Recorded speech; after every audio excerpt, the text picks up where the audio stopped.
l'héritage de la vie éternelle. C'est ce pourquoi Jésus a été envoyé. Parce que l'homme a perdu la vie éternelle dans le jardin d'Éden. Et en tant que descendance d'Adam, nous avons perdu avec lui la vie éternelle. Et puisque Adam a perdu cette vie éternelle, il ne peut pas ni la retrouver, ni nous la donner. À moins que quelqu'un d'autre, qui lui connaît ces choses, et qui lui a résisté parfaitement au séducteur de nos vies, Satan, et l'a vaincu, et qui demeure lui dans la vie éternelle, lui peut nous donner la vie éternelle. C'est pour ça que j'ai dit au début que ce que tu donnes, tu l'as reçu. Si tu as quelque chose, tu peux donner, mais si tu n'as pas quelque chose, tu ne peux pas donner. Donc ici, pour que tu reçoives la vie éternelle, c'est que tu reçois un héritage. Tu n'auras jamais fait un concours pour l'avoir. Tu ne te seras jamais battu toi-même pour l'avoir. Donc, tu ne peux le recevoir que par héritage. Parce que ce ne sont pas des choses qui s'achètent. Et ce n'est pas quelque chose que tu mérites. Parce que c'est quelque chose de précieux pour Dieu. Il dit, je ne donnerai pas ma gloire à un autre. Aucun voleur ne peut aller voler la vie éternelle. Et donc, si tu peux recevoir quelque chose de précieux, quelque chose de bien gardé, tu ne peux le recevoir que par héritage. C'est-à-dire quelqu'un à qui cela appartient décide que tu vas l'avoir. Comme un enfant qui vient au monde, qui n'a rien fait et qui a déjà un grand héritage. Je veux que tu sois attentif parce que c'est valable pour les nouveaux baptisés que pour ceux qui le sont déjà. Parce qu'on peut perdre des choses. Parce qu'on s'en écarte. Alors, comme verset clé, j'aimerais que nous puissions comprendre déjà ce que le Seigneur dit dans Marc 8, versets 36 et 37. Il dit, « Et que sert-il à un homme de gagner tout le monde s'il perd son âme ? Et que donnerait un homme en échange de son âme ?» Deux questions fondamentales que le Seigneur te pose aujourd'hui. Ça veut dire qu'en tant qu'Adama, la terre, dotée de sens qui nous permettent de vivre sur la terre, nous serons attirés à une connaissance empirique. C'est-à-dire que ce que je vois, je le veux, ce que je sens, je le manifeste, ce que je goûte, je veux le manger. C'est-à-dire que tu peux être pris dans cette réalité où tu crois que l'intelligence obéit seulement à cette dimension des sens. Mais ça, c'est les choses de la terre. Même les animaux éprouvent ces choses. Donc ce sont les choses de la terre, alors que la vie éternelle sont les choses d'en haut. Ce n'est pas la même dimension. Et donc quand maintenant tu as déployé toute ton intelligence pour pouvoir faire les choses de la terre, tu restes dans les choses de la terre. Si la terre périt, toi aussi tu péris. Si toute ton intelligence, c'est pour bâtir des maisons, quand les maisons périront, toi aussi tu péris. Donc ici, le Seigneur veut dire, oui, vous voulez gagner le monde. Mais le monde ne peut pas sauver votre âme. Votre argent ne peut pas sauver votre âme. Si vous passez toute votre vie à ne faire que ça, et que vous perdez votre âme au milieu de tout ça, quelle en est l'utilité? Quelle en est l'utilité? Quand vous prenez l'histoire de le pauvre Lazare, on vous parle d'un homme très riche qui menait bonne et brillante vie. Ça veut dire que dans les choses du monde, c'est vraiment quelqu'un d'adulé, qui mangeait les nourritures les plus exquises et tout. À sa porte, il y avait un pauvre Lazare qui n'avait rien et qui voulait même manger les miettes qu'on ne lui donnait pas. Il était là avec des ulcères, les chiens venaient lécher et tout. Donc on voit deux histoires différentes, extrêmes. Le riche, hyper riche, et le pauvre, hyper pauvre. Mais il y a quelque chose qui les unit à un moment donné, c'est quoi? Un jour, ils moururent. Le riche mourut et le pauvre aussi. Et c'est là que l'on voit maintenant, leurs âmes vont à des lieux différents. Le riche se retrouve dans les tourments à cause de la vie qu'il a menée et de la façon dont il a mené, de la miséricorde qui a manqué, de la compassion qui a manqué. Et le pauvre aussi, il va dans le sein d'Abraham, c'est-à-dire qu'il va dans la consolation. Ce qui montre quoi? C'est que malgré sa pauvreté, malgré ses difficultés, il n'a pas méprisé son Dieu. Il n'a pas maudit Dieu. Il a gardé l'espérance dans la vie. Et maintenant, il se retrouve consolé, alors que celui qui menait que la vie de la terre, qui ne pensait pas aux choses qui dépassent la condition terrestre, lui, il se retrouve dans les tourments. Ça veut dire que tu as gagné le monde, mais tu as perdu ton âme qui est dans les tourments. À quoi ça a servi pour toi la vie, si ce n'est pas la perdition? Donc, et puis le Seigneur dit, mais que donnerait un homme en échange de son âme? Ça veut dire que ton âme est un enjeu important. Et Satan te demande ton âme. Il te demande, souvenez-vous quand il est venu tenter Jésus. Il dit, adore-moi et je te donne tout ça. Donc il veut prendre le monde pour acheter les âmes. Il veut prendre des séductions pour t'éblouir, pour que tu puisses vendre ton âme au diable. Et beaucoup le font. Beaucoup disent, oui, Satan, je veux bien que tu me donnes tout ça et je t'adore. Adorer Satan, en fait, c'est perdre ton âme. C'est tomber dans une corruption qui n'a pas de nom. Et beaucoup de gens font ce choix. C'est-à-dire que tu méprises les vérités spirituelles qui t'ont été révélées par Dieu pour le salut de ton âme. Au lieu de nourrir ton âme qui veut la gloire de Dieu, qui veut la justice de Dieu, toi aussi, tu veux tomber dans la corruption de la colonisation de la chair par Satan. Puisque la chair a été contaminée et polluée par le péché. Et le péché agit comme un virus. Souvenez-vous, il y a quelques années, le virus de la Covid a malmené. Tu te retrouves là, tu es contaminé. Et nous tous, on a prié pour que ces choses s'éloignent de nous, parce que c'est terrible, toutes ces choses. Eh bien, le péché, c'est un virus. Il est sur la terre et il contamine les gens. Donc, tu as besoin de te protéger du péché. Parce que tu ne veux pas périr. Tu ne veux pas que ce truc-là puisse t'entraîner, ni dans le tombeau. Donc, qu'est-ce que tu fais? Tu vas te prémunir de ces choses. Tu vas te prémunir. Il y en a qui ont proposé des vaccins, d'autres des masques, tout ce que vous voulez. Mais s'il y a un virus qui a besoin de vrais vaccins, c'est le péché. C'est le péché qui tue. Et quand maintenant Dieu propose des vrais vaccins pour être délivré de ce péché mortel qu'on ne peut rien faire, parce que le Covid, au moins, on peut faire quelque chose pour te sortir de là. Mais ce péché-là dont parle Dieu, on ne peut rien faire. Et curieusement, pour celui-là, personne ne veut le vaccin. Pour ce péché-là, personne ne veut le masque. Pour ce péché, qui est toutes ces choses que Pasteur Jocelyne dénonçait, personne ne veut la prévention. Personne ne veut les traitements qui sont donnés pour s'éloigner de cette calamité qui peut entraîner ton âme à la ruine. Donc nous voulons répondre au Seigneur pour dire, Seigneur, nous ne voulons pas gagner le monde au détriment de notre âme, mais nous voulons au contraire gagner notre âme. Et l'âme, c'est la vie. La vie est dans l'âme. L'âme, c'est la vie. Et qu'est-ce que nous allons donner en échange de notre âme? Nous n'allons rien donner pour échanger notre âme. Mais nous voulons donner notre âme à Jésus, le bon berger des âmes, parce que nous voulons soigner notre vie. Et c'est l'âme qui compte. C'est l'âme. Nous ne voulons pas notre âme dans la détresse de la géhenne. Nous voulons notre âme dans la félicité divine. Parce que nous avons été faits à l'image de Dieu. L'image, c'est l'âme. Nous avons été faits à l'image de Dieu. Et ce qu'Adam a perdu, nous le retrouvons avec Jésus. Si par Adam nous nous sommes éloignés de Dieu, par Jésus, nous revenons à Dieu. C'est logique. Le monde s'est perdu par un seul homme. Par le fait d'un seul homme, le monde est sauvé par le fait d'un seul homme. Dieu fait des choses qui, en fait, sont logiques.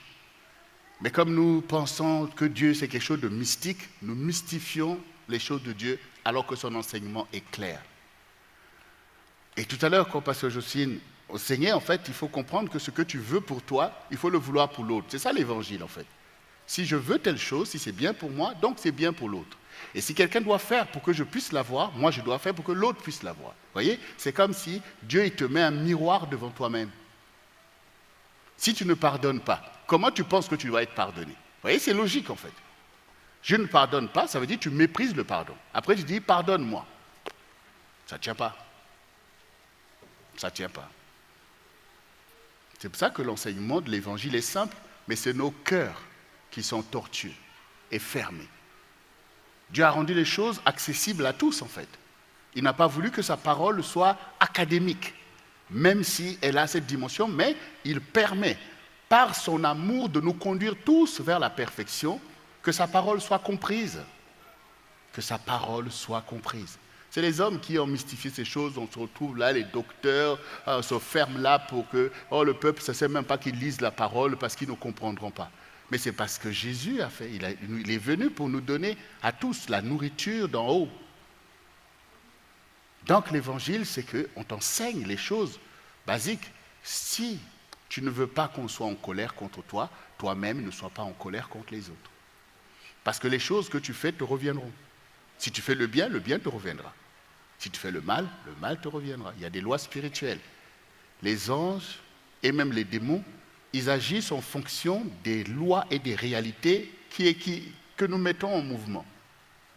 Quand tu dis certaines paroles, ça donne une direction à des démons. De la même manière que quand tu dis certaines paroles, ça enclenche le ministère des anges. C'est logique en fait. Souvenez-vous, l'ange qui a dit à Daniel, Daniel, depuis le jour où tu as eu à cœur d'invoquer pour ton peuple, une parole est sortie et je suis venu te l'annoncer. Donc, vous voyez, le jour où tu as eu à cœur de prier, une parole est sortie du ciel. Quand tu dis des paroles impures, bien sûr que il y en a qui l'entendent et disent « Ah, il y a un truc ici. Il y a un truc ici. » Donc, bien-aimé, mais le Seigneur veut que tu reçoives l'héritage de la vie éternelle. C'est un héritage pour les saints. C'est un héritage pour les croyants. Il y a un héritage pour ta vie. Comme dans une famille, tu peux avoir un héritage par ceux qui t'ont précédé. Dans l'église, Jésus a bâti une église où il y a des héritages. Et il faut se focaliser sur ces héritages-là. Et comme dénoncé pasteur Jocelyne, parfois vous regardez les uns les autres, vous vous jugez et puis vous marchez n'importe comment. Quand tu arrives dans l'église, il y a une vision, il y a un dispositif, il y a des autorités qui sont là pour te conduire vers ton héritage. De la même manière, quand on va à l'école, il y a des professeurs, il y a des matières. On enseigne les matières à tout le monde. Ceux qui sont attentifs réussissent et deviennent des mathématiciens, deviennent des physiciens, des docteurs. Mais ceux qui ne focalisent pas pour ce pourquoi ils sont venus en classe, ils échouent ou ils ne réussissent rien. Dans l'église, c'est la même chose. Moi, je t'encourage à savoir qu'il y a tout pour toi dans l'église du Seigneur, parce que c'est un héritage. Pour la vie éternelle, pour ton bonheur, pour ton mariage, pour ta guérison, ce sont les saints héritages que Jésus a gagnés pour nous. Tu dois les obtenir. Amen. Tu dois les obtenir. Car effectivement, la vie éternelle est un contrat avec Dieu. C'est ce que nous voyons ici dans Jean 3, le verset 16 à 21 qui nous dit « Car Dieu a tant aimé le monde qu'il a donné son Fils unique, afin que quiconque croit en lui ne périsse point, mais qu'il ait la vie éternelle. Dieu, en effet, n'a pas envoyé son Fils dans le monde pour qu'il juge le monde, mais pour que le monde soit sauvé par lui.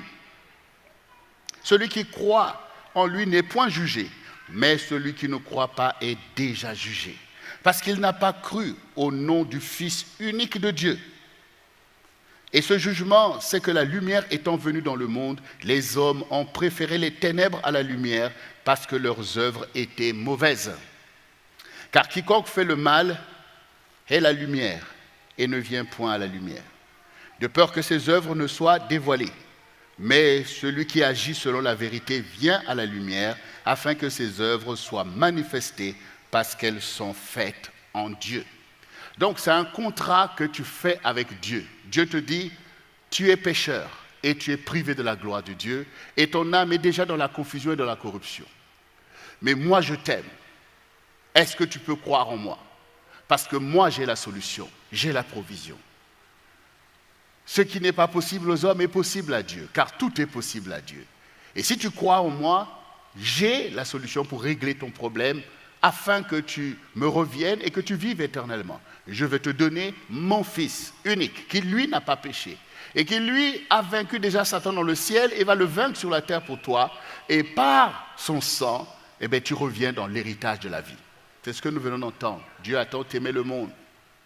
Parce que par rapport à ce qui s'est passé, Dieu aurait pu tout simplement tourner le dos et ce serait fini de l'histoire de l'humanité.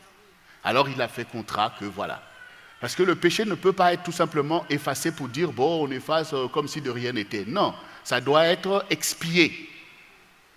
Parce que c'est la parole que Dieu a dite au début. Que si vous faites, vous allez mourir. Donc Dieu ne peut pas faire comme s'il n'avait pas dit ça. Oh, même si vous avez péché, ce n'est pas grave. Parfois, les hommes règlent des problèmes comme ça. Bon, ce n'est pas grave. Hein. Mais ta parole de Dieu ne peut pas être révoquée comme ça. Donc, si Dieu a dit une parole, il doit trouver une provision, il doit trouver une solution pour que la parole soit honorée. Donc, maintenant, il faut qu'il y ait un homme qui, lui, ne pêche pas. Et comme ça, il peut expier le péché de tous ceux qui pêchent par amour, par compassion. C'est par lui que Dieu est honoré, c'est-à-dire que la parole de Dieu a été honorée par le Seigneur. Il n'a fait entorse à aucune parole du Seigneur. C'est pour ça qu'il peut intercéder pour nous. Et j'ai déjà eu l'occasion de vous dire, ce n'est pas un prophète qui te sauve. Le prophète, il t'avertit, il te dit, tourne-toi vers Dieu. Mais ce n'est pas par le sang d'un prophète que tu vas être sauvé, puisque le prophète lui-même a péché. Il n'y a aucun prophète qui n'a pas péché. Aucun. Donc, si tu es pécheur, tu ne peux pas sauver un autre pécheur. Vous voyez? Une âme qui a péché ne peut pas sauver une autre âme qui a péché. Mais c'est une âme qui n'a pas péché, peut prendre la place de l'âme qui a péché pour souffrir les choses de l'âme qui a péché et libérer l'héritage de l'âme qui n'a pas péché sur l'âme qui a péché. Je pense que je me suis fait comprendre. Bien, voilà. Les prophètes, comme moi je suis là, je t'avertis au sujet de Dieu. Mais ce n'est pas par mon sang que toi tu es sauvé. Parce que moi-même, j'ai eu besoin que Jésus puisse me sauver. C'est comme on parle par exemple du culte de Marie. Marie elle-même, elle dit au Seigneur, mon sauveur. Bon, après maintenant on dit non, elle n'a jamais péché, ceci, cela et tout. Bon, voilà, ceux qui veulent suivre ces choses, libre à eux.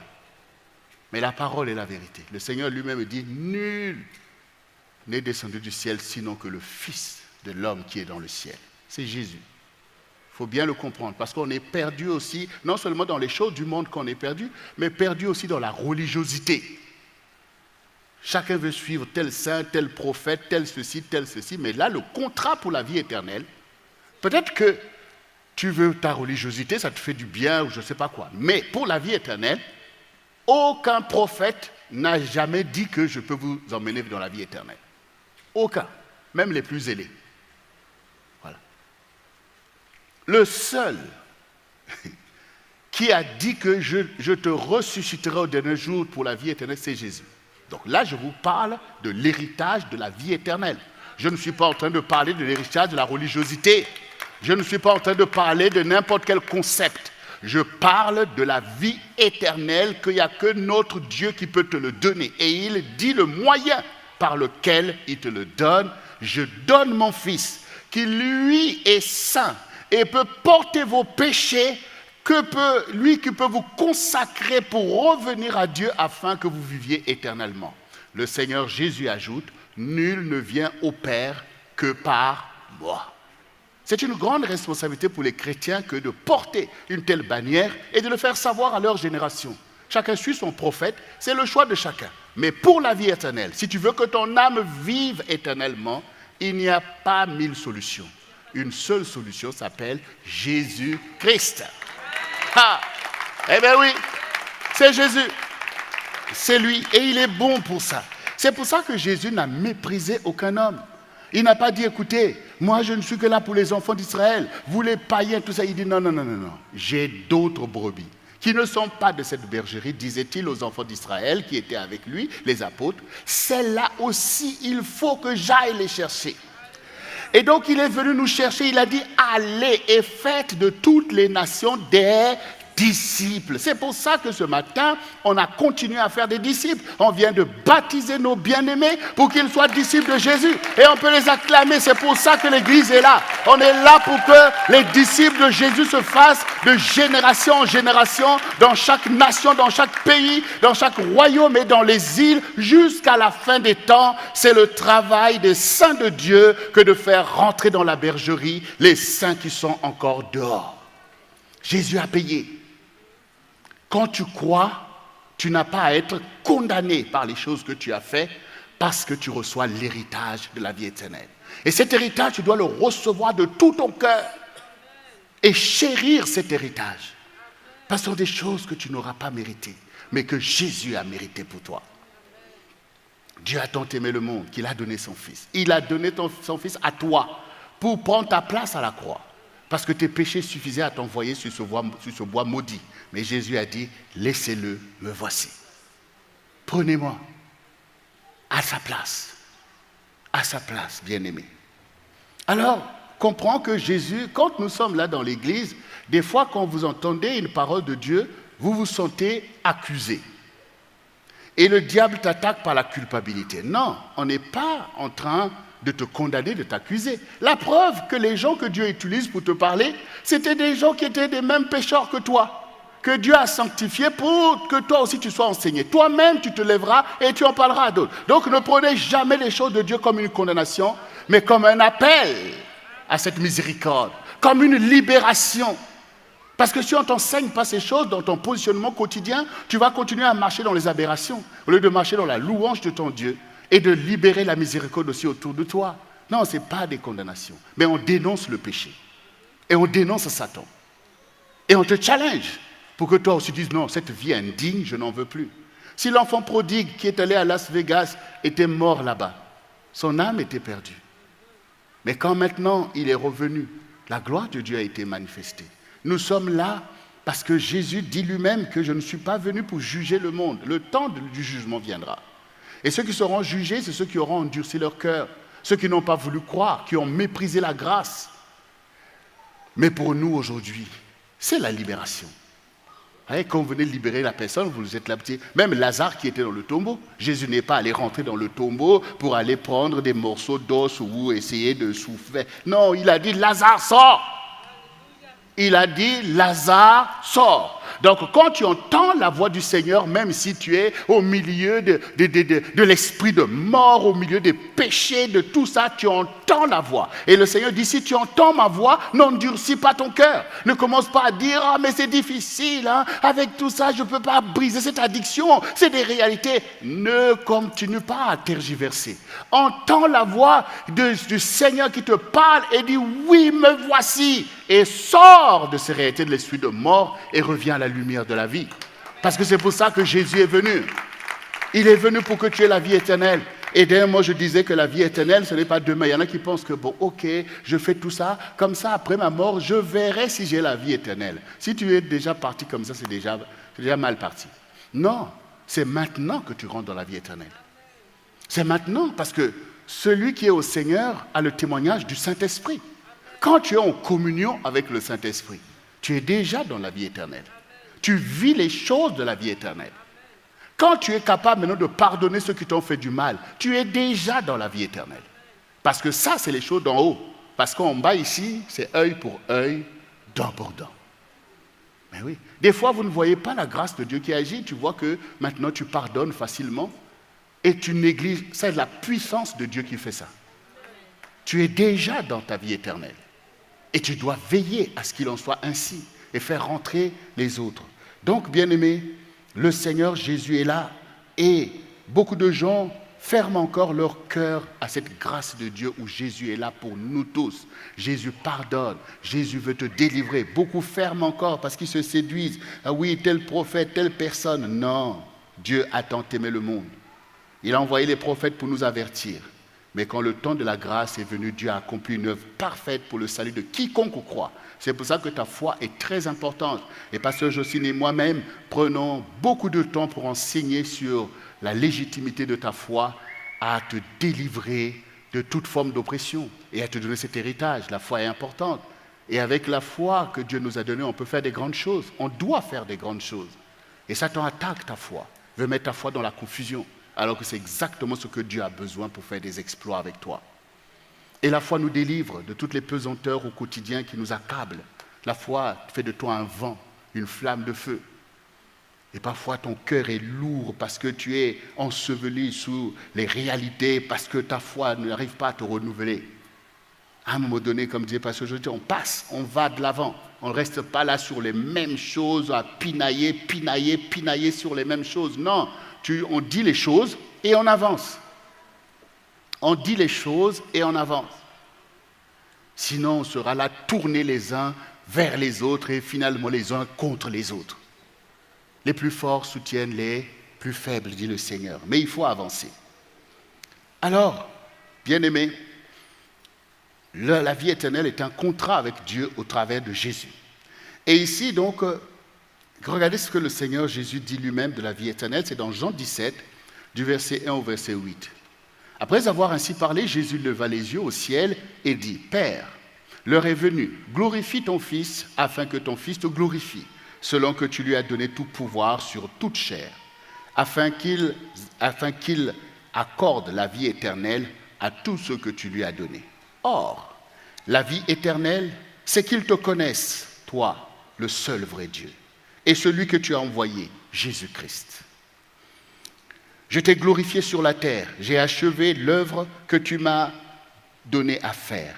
Et maintenant, Père, toi, glorifie-moi auprès de toi-même, de la gloire que j'avais auprès de toi avant que le monde fût. J'ai fait connaître ton nom aux hommes que tu m'as donnés, du milieu du monde. Ils étaient à toi et tu me les as donnés, et ils ont gardé ta parole. Maintenant, ils ont connu que tout ce que tu m'as donné vient de toi, car je leur ai donné les paroles que tu m'as données, et ils les ont reçues. Et ils ont vraiment connu que je suis sorti de toi, et ils ont cru que tu m'as envoyé. Ces paroles sont merveilleuses, puissantes de sens. Ici, le Seigneur dit, « Or, la vie éternelle, c'est qu'ils te connaissent, toi le seul vrai Dieu. » Voyez? Et donc, le challenge ici, c'est connaître Dieu. Et la parole dit, vous connaîtrez la vérité et elle vous affranchira.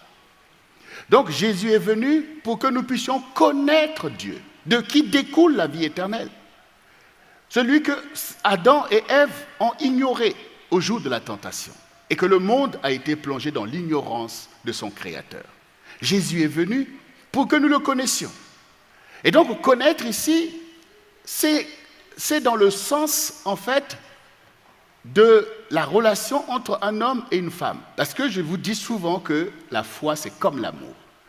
Ce n'est pas une croyance. Vous voyez, l'homme a des croyances. On croit dans des choses, on croit dans le bien, dans le mal. Il y a plein de croyances, mais ce n'est pas de ça. La connaissance de la foi dont parle le Seigneur, que mon juste vivra par la foi, c'est la connaissance qu'une femme peut dire « je connais mon mari » et le mari peut dire « je connais ma femme ». Ça dit que c'est une intimité. Ça fait connaître la personne parce que cette connaissance doit déclencher sur quelque chose d'important, l'amour. La foi doit déboucher sur l'amour pour qu'elle soit parfaite. Oui. Ça veut dire que quand le Seigneur dit la vie éternelle, c'est qu'il te connaît. Ça veut dire que si nous connaissons Dieu, tu es obligé de l'aimer. Mais oui. Parce que si tu connais quelque chose de parfait et que tu n'aimes pas, tu as un problème. Tu as un problème. Si tu connais quelque chose qui est bien et que tu n'adhères pas, tu as un problème. Parce que cela révèle la fausseté qui est en toi. Donc, mais si on ne connaît pas, si on est perdu, alors le diable peut flouer les uns et les autres puisque tu ne connais pas Dieu. Tu ne connais pas. Souvenez-vous, les enfants d'Israël, quand ils sont arrivés dans le désert, Moïse leur donnait la parole de Dieu. Un jour, ils ont dit, oh ouais, nous-mêmes, on veut aussi entendre ce que Dieu nous dit, parce que toi, tu viens nous dire, Dieu a dit. Nous-mêmes, maintenant, on veut l'entendre. Donc, ils témoignaient par là eux-mêmes qu'ils ne connaissaient pas leur Dieu. Et vous vous rappelez aussi quand Moïse a dit à Dieu, mais tu m'envoies vers les enfants d'Israël qui je suis. Et ils vont me demander, qui est-il? Et je ne saurais pas répondre qui tu es. Et Dieu lui dit, dis que le Dieu qui est le « je suis » m'a envoyé vers vous. Donc Dieu se révèle en fait. Pour que tu le connaisses, dans son identité. Parce que le mot Dieu ne veut pas dire grand-chose, parce qu'il y a plein de dieux. Quand tu dis Dieu, qui est ce Dieu? Et donc maintenant, Moïse dit, bon, ok, vous voulez entendre la voix de Dieu, parce que c'est un élément qui permet de commencer à le comprendre, c'est d'entendre sa voix. Il dit, alors vous allez vous préparer, vous allez vous sanctifier. Donc cette connaissance n'est pas donnée à tout le monde. Puisqu'il dit, préparez-vous. Pendant 3 jours, vous allez jeûner, personne ne va toucher de femme, et vous allez entendre la voix de Dieu. Voilà, ça montre que connaître Dieu, c'est pas parce que tu lis que Dieu existe, non. Tu le connais, c'est une révélation personnelle de Dieu. Si Dieu te parle, donc tu commences à le connaître. Est-ce que j'aurais pu être le mari de Jocelyne sans lui parler? Mais je pouvais savoir qu'il y a une antillaise quelque part. Hein. Ça commence par déjà se parler. Donc, entendre Dieu, c'est déjà un acte de connaissance de Dieu. Bon. Et maintenant, quand ils se sont préparés, ils sont avancés vers la montagne. La montagne est embrasée, déjà tu vois, oh, mais il est mystérieux ce Dieu. Et quand Dieu a commencé à parler, ils ont pris la fuite. Il dit, non, c'est terrible cette voix. Et maintenant, ils ont dit à Moïse, toi, va l'écouter et puis viens nous dire. Donc, ici, le Seigneur, en fait, est venu nous révéler Dieu dans l'intimité, parce que c'est l'Église. Donc, ça veut dire quand Jésus disait à Philippe, mais Philippe, je suis au milieu de vous et tu ne m'as pas connu. Ça veut dire que Jésus est la face découverte du Dieu invisible, le Dieu terrible, que les enfants d'Israël ne pouvaient pas voir et tout. Il s'est incarné. La parole est devenue chair pour que tu le connaisses dans son intimité. C'est ça, connaître Dieu. Or, la vie éternelle, c'est qu'il te connaisse. Quand tu as connu Jésus, quand tu as connu sa bonté, sa puissance, sa douceur, maintenant tu connais ton Dieu. Maintenant, tu connais ton Dieu. Voyez les enfants d'Israël au milieu de qui le Seigneur est venu, parce que ils l'ont rejeté et tout. Jusqu'à aujourd'hui, vous ne pouvez pas dire qu'ils connaissent vraiment leur Dieu, même s'ils ont reçu les arts, la révélation, les meilleures promesses de Dieu. Dieu est leur Dieu, c'est leur berger. Mais ils ne peuvent pas dire aujourd'hui qu'ils ont connu Dieu dans son intimité. La preuve, c'est qu'ils attendent encore un Christ. Et nous savons par la révélation que malheureusement, ils vont ouvrir la porte à un mauvais, à l'anti. Et ça va poser des problèmes à toute l'histoire. Et on vous dit aussi dans le livre de Zacharie qu'après tout ça, c'est là que la révélation viendra, que finalement, celui qu'on avait percé, c'est lui notre Dieu. Et là, il y aura un grand deuil en Israël où ils vont vraiment être affligés d'avoir ainsi méprisé leur propre Dieu. Mais le Seigneur, dans sa fidélité, demeure le berger d'Israël. Voilà. Et c'est pour ça que vous aussi, vous avez besoin de faire attention, parce que ne croyez pas que parce que, par exemple, vous allez avoir des problèmes avec quelqu'un, oh Seigneur, lui là, il est ceci, vous accusez la personne. Dieu ne fait pas des girouettes. Hein. Il est fidèle. Or, la vie éternelle, c'est qu'il te connaisse. Ça veut dire que toi qui t'appliques à connaître Dieu, et tu le connais par Jésus, qui est là et qui a envoyé son Saint-Esprit pour te parler. Jésus te parle, il te montre le chemin que tu dois suivre. Quand tu acceptes cette connaissance, comme quand une femme a entendu l'homme de sa vie lui parler et qu'elle tourne son cœur pour n'écouter plus que ça. Parce que vous imaginez bien que quand Jocelyne a commencé à m'écouter, il ne faut pas penser qu'il va écouter encore autre chose. Mais oui, parce que tu es intéressé, tu veux connaître. Tu veux connaître. À l'époque, les téléphones portables n'étaient pas sophistiqués comme maintenant. Donc, c'était des sortes de trucs là, quand on passe, ça commence à faire mal à l'oreille.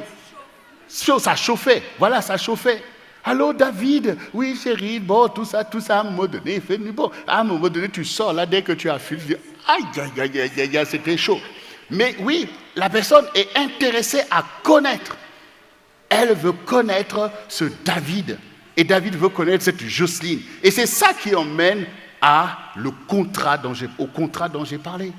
Ça emmène à un contrat de mariage, comme toi aussi, ton intérêt pour Jésus t'emmène à un contrat pour la vie éternelle. Alors tu connais Dieu. Et puisque tu connais Dieu, donc tu vas l'aimer. Parce que c'est un Dieu formidable. C'est un Dieu formidable. La loi dit, tu aimeras l'Éternel, ton Dieu, de tout ton cœur, de toute ton âme, de toute ta pensée. C'est la connaissance de Dieu qui te fait aimer Dieu.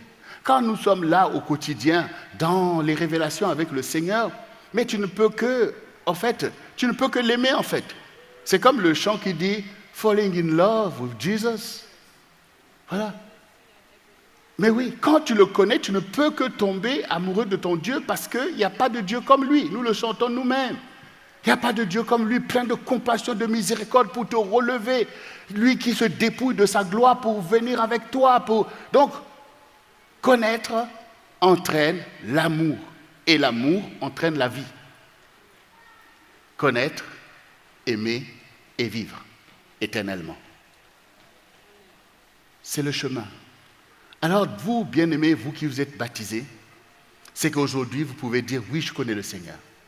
Parce que sinon, on va dire, mais tu le connais peu, tu as donné ta vie à qui? Mais oui, je le connais, il est le Fils de Dieu, il est notre Sauveur, notre Seigneur, et il m'a touché par son amour, je le connais dans sa bonté, dans sa sainteté, je reconnais sa parole, je vois sa gloire dans son Église, je vois son enseignement, je le connais, et je me suis donné en connaissance de cause.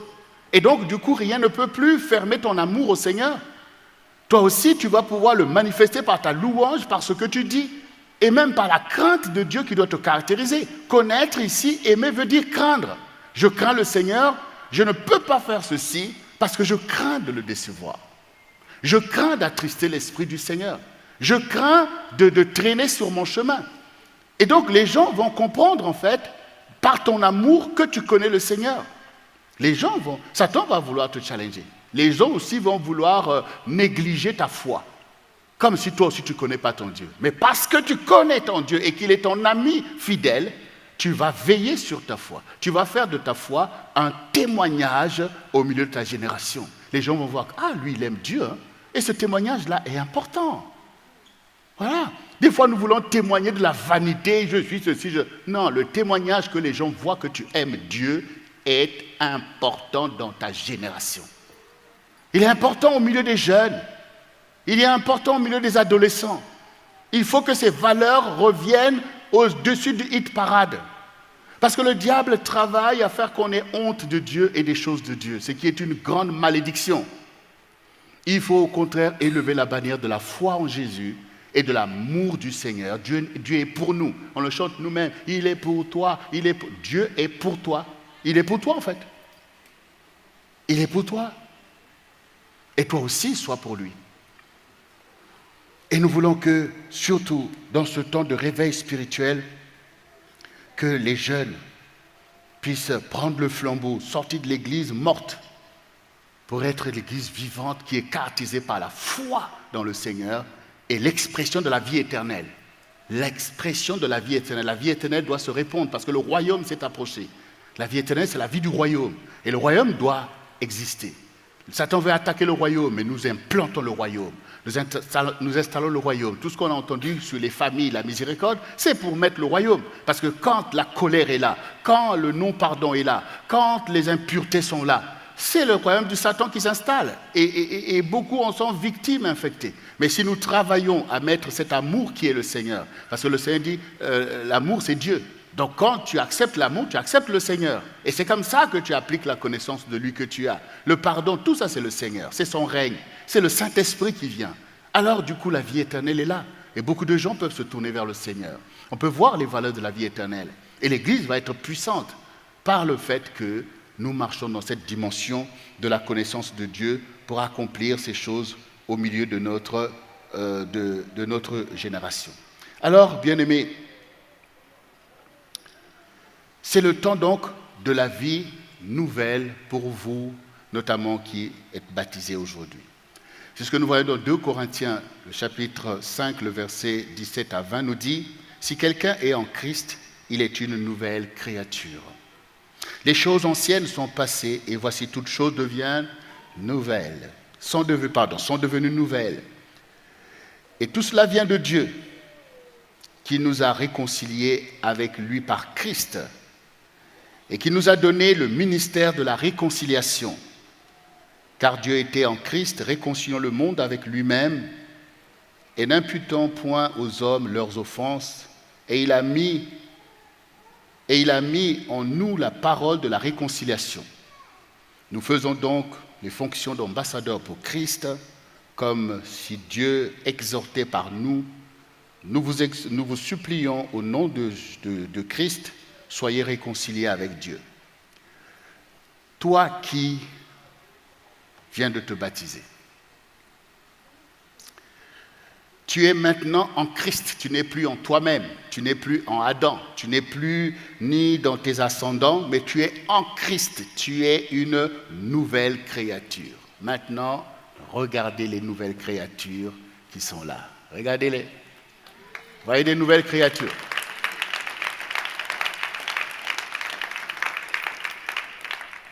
Mais pourtant, il y aura des gens qui vont vouloir vous ramener dans les choses passées. Que tu es ceci, tu es... Mais tu ne me connais pas en fait. Je suis une nouvelle créature. Et c'est donc l'opportunité de vivre une vie nouvelle, d'établir des choses nouvelles, de rentrer dans la gloire de Dieu, de pratiquer le bien, de dire Satan, tu fais partie de la vie ancienne, sors de ma vie, je ne veux plus de toi. Et c'est aussi l'occasion pour vous de vous renouveler et donner à vos vies une grâce exceptionnelle. Placez votre vie dans cette miséricorde, cette bonté. C'est qu'au quotidien, on ne fonctionne plus selon les logiciels d'avant. Mais maintenant, on est reformaté pour la gloire de Dieu. C'est à vous de veiller à votre vie. Veillez à votre vie. Placez votre vie toujours dans un contexte qui glorifie le Seigneur. Veillez sur votre vie et n'allez pas dans des alliances avec des gens qui vont vous ramener dans les vieilles choses, mais servez Dieu avec ceux qui servent Dieu dans la vérité et dans la crainte. Profitez maintenant. Sortez de toute forme de condamnation, de toute forme de culpabilité. Quand vous allez rentrer, affirmez votre vie nouvelle. Établissez-les, parce que c'est comme les plénipotentiaires que Dieu vous a donnés pour être des ambassadeurs. Rentrez dans cette représentation du Seigneur au quotidien pour parler différemment, pour parler d'amour lorsque tu ne pouvais pas parler d'amour, parler de pardon quand avant tu ne pouvais pas parler de pardon parce que tu étais en colère. Maintenant, quand tu vas rentrer, bonjour papa, bonjour maman. Mais qu'est-ce qui t'arrive? Pourquoi tu es gentil comme ça? Mais non papa, je suis une nouvelle création. Au nom de Jésus, Jésus m'a recréé.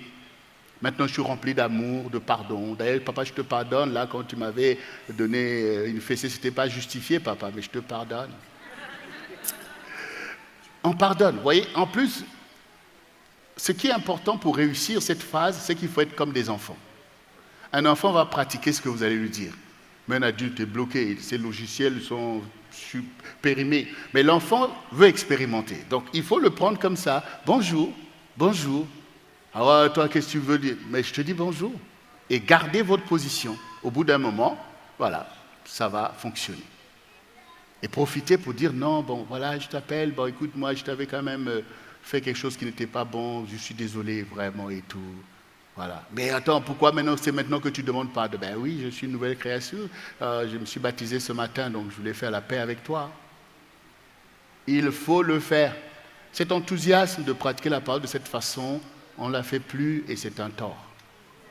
Il faut faire. Donc, bien-aimés, vous qui êtes ici, quand vous allez rentrer, et n'hésitez pas aussi à faire une petite fête avec les gens autour de vous pour que cette joie soit diffusée. Pour dire, ah oui, je t'appelle, tu sais, je me suis baptisé, je suis vraiment dans la joie, vraiment, Jésus a rempli mon cœur. Ah ben, tu es sûr? Ben, je suis vraiment sûr. C'est comme ça aussi que vous allez commencer à faire office d'ambassadeur. Parce qu'un ambassadeur est envoyé vers une génération pour dire « Au nom de Jésus, je te bénis ». Et c'est comme ça que tu vas pouvoir parler de Jésus à tes amis. Parce que le jour de ton baptême, tu as fait ces choses. Donc, c'est la vie nouvelle aujourd'hui. Et renoncer aux choses anciennes. Satan, tu sors de ma vie. Je renonce à la colère, je renonce à l'impudicité, je renonce à tout, la pornographie, toutes ces choses que Satan voulait polluer votre vie, c'est balayé. Maintenant, quand tu te réveilles, qu'est-ce que tu mets? Total praise.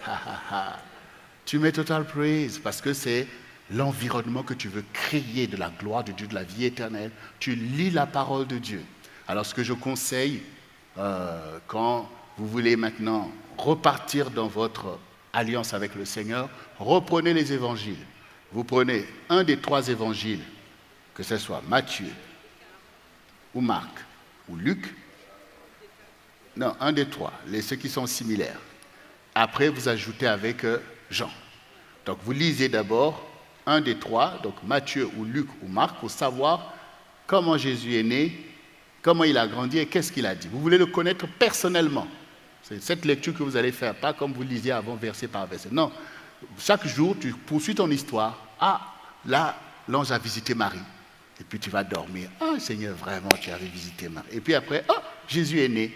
Et puis voilà, ça a commencé comme ça. On l'a emmené là, il a été présenté au temple. Ah, Jésus a été présenté en temple. Et puis maintenant, à 12 ans, ils sont venus, ils commencent à parler avec des sacrificateurs. Et ses parents l'ont cherché pendant 3 jours. Et quand ils sont revenus, qu'est-ce qu'il a dit? Il a dit, pourquoi vous me cherchez? Ne savez-vous pas que je dois m'occuper des affaires de mon père?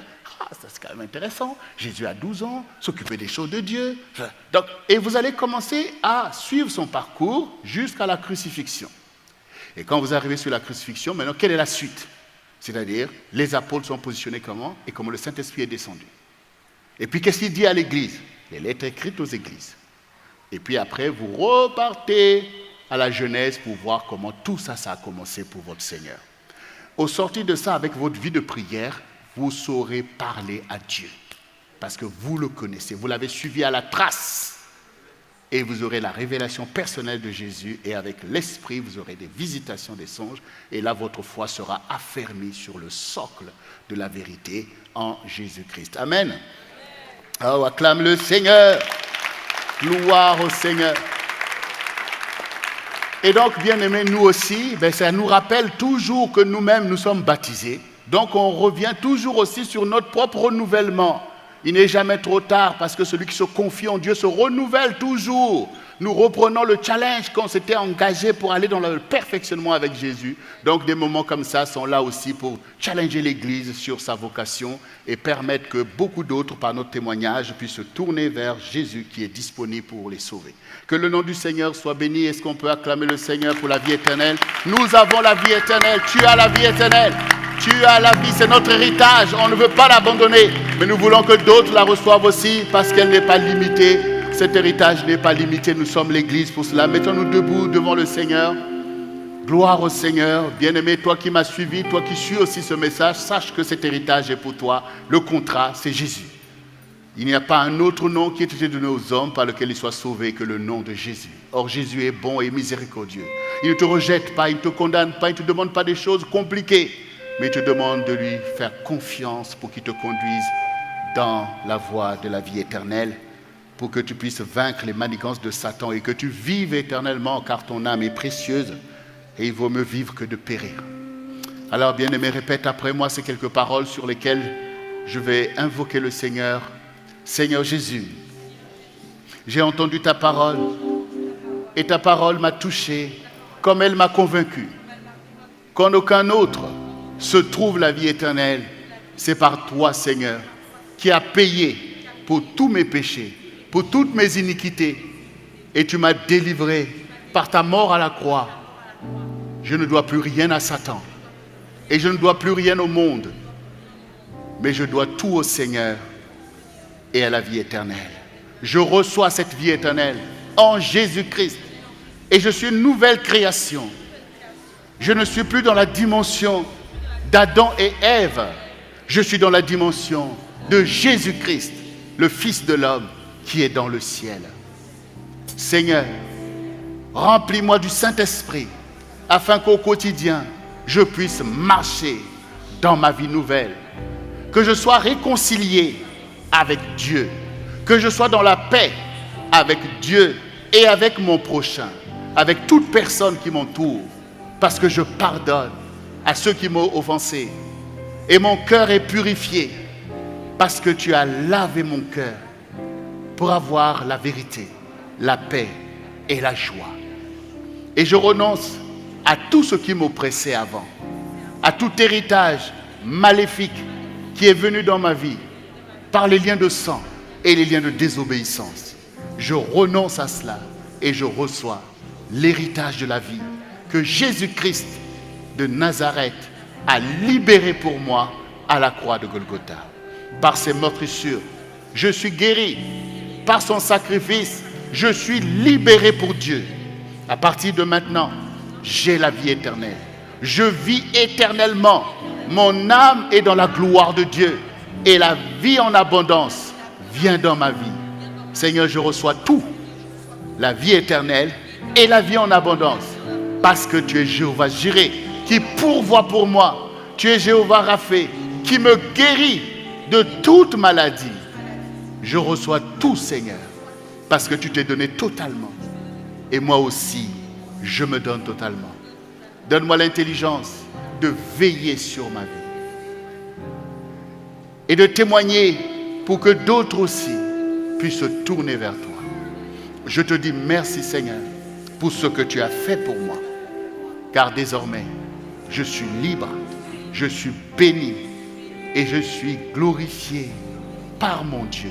Seigneur, je t'aime de tout mon cœur, de toute mon âme, de toute ma pensée, et je veux être avec toi dès maintenant et pour l'éternité. Je veux être une source de bénédiction pour ma maison, pour ma famille et pour ma génération. Utilise-moi, Seigneur, pour faire le bien que tu as ordonné sur moi, au nom de Jésus. Lève tes mains et reçois cette prière. Éternel, je te rends grâce pour tes enfants qui ont entendu ta parole avec action de grâce, qui ont prêté l'oreille et incliné leur cœur à l'obéissance et à la sagesse. C'est pourquoi maintenant même, Père, envoie le Saint-Esprit avec effusion sur tes enfants, afin de créer en eux un cœur pur et un esprit bien disposé, afin que ta joie soit en eux une force au quotidien pour élever la bannière de ta gloire. Régénère-les, Seigneur, et que maintenant les choses anciennes soient passées. Et je prends autorité sous tout esprit de poursuite. Je viens contre vous au nom de Jésus et je vous chasse de leur vie, parce que désormais, ils ne vous appartiennent pas. Ils appartiennent à Jésus qui a renouvelé, qui a payé pour leur vie. Je viens maintenant contre toutes les maladies, contre toute forme d'hérédité, que je renverse maintenant même et je libère la guérison de Christ en chacun de vous. Je libère la paix de Christ et la réconciliation de Christ, afin que vous soyez réconciliés avec Dieu et que vous soyez réconciliés avec vous-même et que vous soyez réconciliés avec tout ce qui vous entoure. Car désormais, l'Éternel a trouvé bon de vous renouveler pour sa gloire. Désormais, vous marcherez pour la gloire de Dieu. Désormais, vous vivrez pour le glorifier. Et toutes les grâces et toutes les bénédictions de Dieu sont à vous. Et qu'au travers de vous, que beaucoup voient la lumière de Christ et que les âmes soient sauvées, afin qu'il y ait une louange en ce temps-là, parce que Dieu t'a envoyé. Il t'a envoyé pour être la lumière du monde et le sel de la terre. Ne crains pas, ne regarde pas en arrière, mais marche devant toi, selon le chemin de la destinée que le Seigneur a placé. Car il est avec toi pour te conduire dans toutes ces choses, afin que ta joie soit parfaite quand tu verras l'œuvre de Dieu prospérer dans tes mains. Alors tu connaîtras qu'il t'a connu d'avance et qu'il t'avait prédestiné à ces choses. Sois béni et réjouis-toi dans le Seigneur. Réjouis-toi dans le Seigneur. Car là où il est, là tu seras. Dans la gloire qu'il avait avant que le monde soit fait. Et tu le connaîtras dans son intimité, parce qu'il est Dieu qui se révèle à toi.